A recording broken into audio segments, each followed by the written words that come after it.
केंद्र और राज्य सरकार मिलित सहयोग रे अनेक योजना प्रस्तुत करिथिबा बेले सेथि मध्यरु आवास योजना एक स्वतंत्र सरकार घोषणा करिसेंती सेही अनुसारे कुहा जायछि जे प्रत्येक गरीब योग्य हिताधिकारी को आवास योजना रे शामिल करी समस्त लोकंकु छात घर जोगाई दिया जिवो एने एहाकु कार्यकारी करिबा पई कुहा जायछि।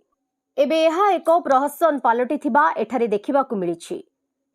कलाहांडी जिला आदिवासी अध्युषित अंचल भाव में परिचित थुआमूल रामपुर ब्लॉकर बड़ छत्रंग ग्राम पंचायत मुख्यालय स्थित पदरपड़ार जैनक व्यक्ति हेले नबात नायक और स्त्री तांकर बड़ पुओं परिवार कहिले नीलांबर नायक स्त्री दुशिला नायक पुओ झियो 2 जण सान पुओ स्वयंबर नायक स्त्री झरणा नायक पुओ झियो 3 जण अजंबर नायक स्त्री स्वप्ना नायक और पुओ गोटिए एहा तळकु आउ 2 पुओ टिकेश्वर नायक और बाबुला नायक एमाने हेले 13 जण लोक मात्र गोटिए घरे बहुत असुविधा बसवास करुछंती।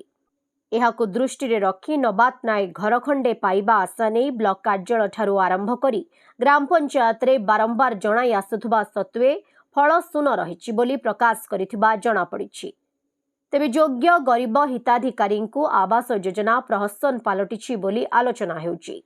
सेहिपरि उक्त ग्रामर मेघनाथ नायक समान अवस्था।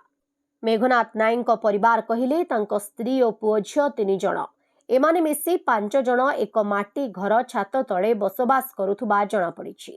मेघनाथ नायक मध्य घर खंडे पाइबा पई केते आशारे ब्लॉक और ग्राम पंचायत रे जणाई आसुछंती हेले आवास योजना एमानंक पई प्रहसन पालटिछि बोली अंचल रे चर्चा हेउछि।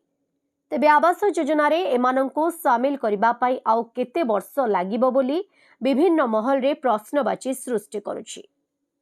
नुआपड़ा जिल्लारू जगन्नाथ सागर रिपोर्ट ओडिशा हाइलाइट समाचार।